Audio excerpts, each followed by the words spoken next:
सच्चाई, लेकिन ये भी तो है ना कि इसी डेमोक्रेटिक सेटअप में 22 सीटें जीत कर लाने वाली आईयूएमएल इस वक्त सरकार में साथी है। मैंने कहा ना, देखिए यदि मान लेते हैं कि वहां पर तमिलनाडु में सरकार की साथी है। मैंने आपको कहा ना कि आखिर कांग्रेस पार्टी जो है आसाम के अंदर 19 में से 18 मुस्लिम डोमिनेटेड सीटों से जीत करके आई है, तो एक ढंग से ये तो साबित हो गया है ना कि ये मुसलमानों की पार्टी है। जहां भी मुस्लिम डोमिनेशन है वो वहां की ये पार्टी है, कांग्रेस पार्टी है।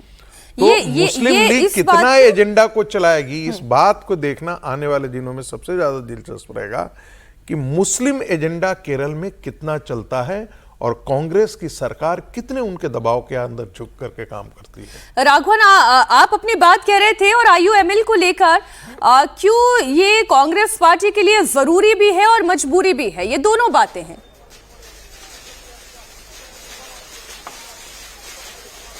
देखिए, मतलब सतीशन ने अगर बाजी पलटी है, क्योंकि पहले दिन से ये कहा जा रहा था कि केसी वेणुगोपाल रेस में सबसे आगे हैं, विधायकों का समर्थन उनके साथ है, शीर्ष नेतृत्व भी चाहता है कि वही मुख्यमंत्री बने।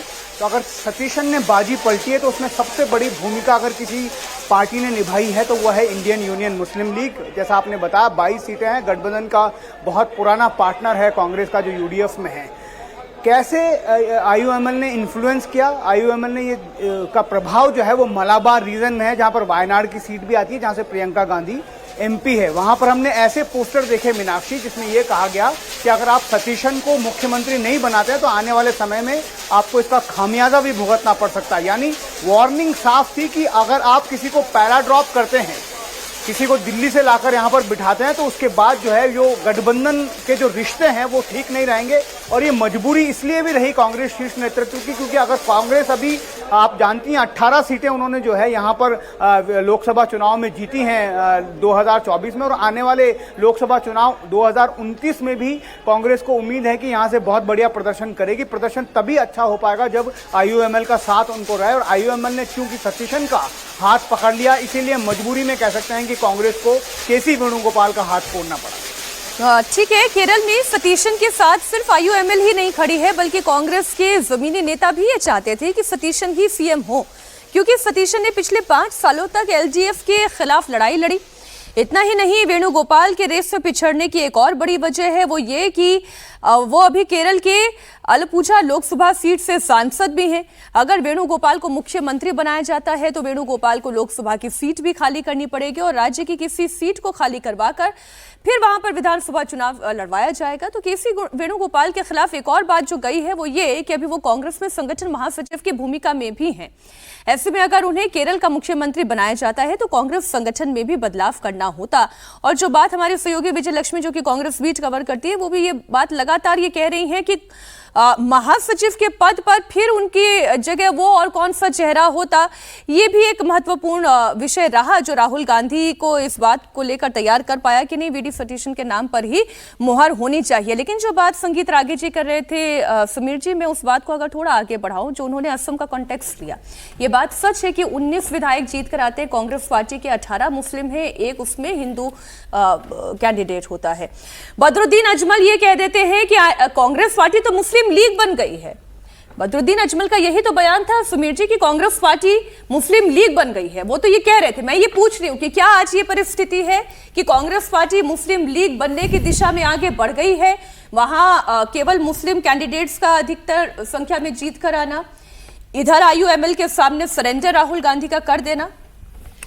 देखिए, मुझे लगता है कि फिलहाल ये कह देना कि कांग्रेस मुस्लिम लीग बन गई है थोड़ा अतिशयोक्ति होगी, ज्यादा होगा। कांग्रेस के 99 सांसद है। महाराष्ट्र में तो कांग्रेस सबसे बड़ी पार्टी, 13 सांसद जीत के आए हैं कांग्रेस के। और केरल में तो कांग्रेस हमेशा से मजबूत रही है। ऐसा तो नहीं रहा कि केरल में अभी कांग्रेस मजबूत हुई, हमेशा से कांग्रेस मजबूत रही है। वीडी सतीशन तो वहां 5वें मुख्यमंत्री बनने जा रहे कांग्रेस के, अगर आप देखेंगे।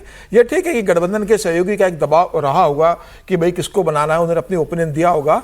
और मुझे लग रहा है कि शायद राहुल गांधी भी नहीं चाहते होंगे कि केसी वेणुगोपाल वहां जाए। अगर देखिए, चुनाव के पहले यह तय था कि कांग्रेस की सरकार वहां पर यूडीएफ सरकार बनाने जा रहा है केरल में, सब मान के चल रहे थे।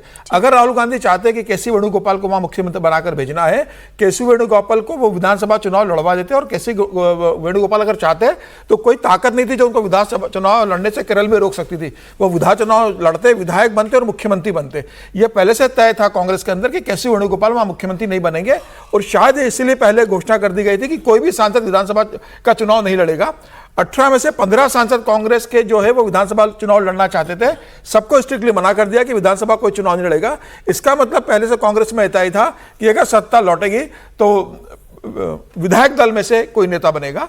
और मुझे लग रहा है कि इस बार जिस तरीके से दिनों तक ये फिर अनाउंसमेंट क्यों नहीं हो देखिए, पाया था? फिर ये मुझे लगता है ये बहुत खूबसूरती है लोकतंत्र लोकतंत्र की। मुझे लगता है ये लोकतंत्र की बहुत खूबसूरती है कि एक पार्टी के अंदर इतना गहन विचार विमर्श हो रहा है। आपको इसको देखना चाहिए।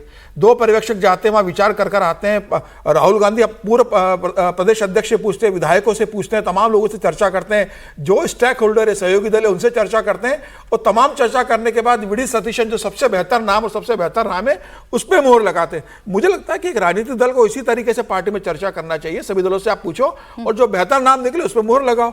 वी डी सतीशन का नाम तय था, 6 बार के विधायक है, विपक्ष के नेता के रूप में जिस तरीके से उन्होंने काम किया, जमीनी स्तर के कार्यकर्ता उनसे जुड़ाव महसूस करते हैं। केसी वेणुगोपाल केरल की राजनीति कभी नहीं की, उन्होंने हमेशा दिल्ली में रहे। ये बात ठीक है कि वो केरल से आते हैं, इसलिए वहां केरल के अंदर प्रभाव रहेगा। जैसे भारतीय जनता पार्टी के राष्ट्रीय संगठन महामंत्री BL संतोष कर्नाटका से आते हैं, तो कर्नाटका की राजनीति में उनका दखल ज्यादा रहता है। जो जिस होम टाउन से आता है, होम स्टेट से आता है, वहां उसका दखल ज्यादा रहता है।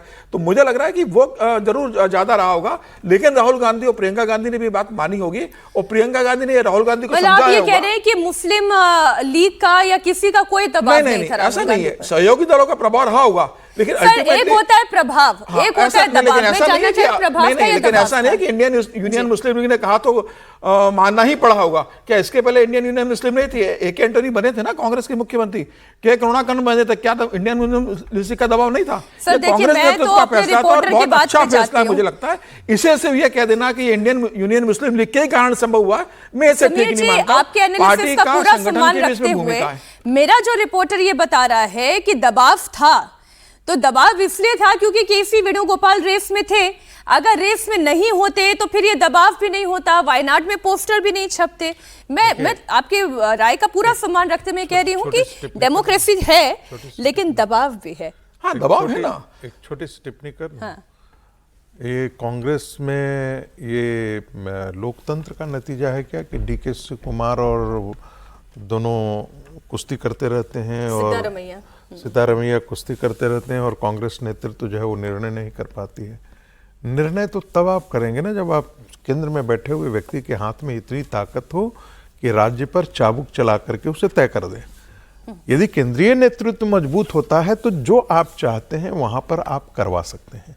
भारतीय जनता पार्टी का केंद्रीय नेतृत्व आज मजबूत है, इसलिए चाहे आप कहें कि चिट्टा दे करके निकलवा लेता हो या जो भी करते हैं। एक मिनट सर धैर्य रखिए।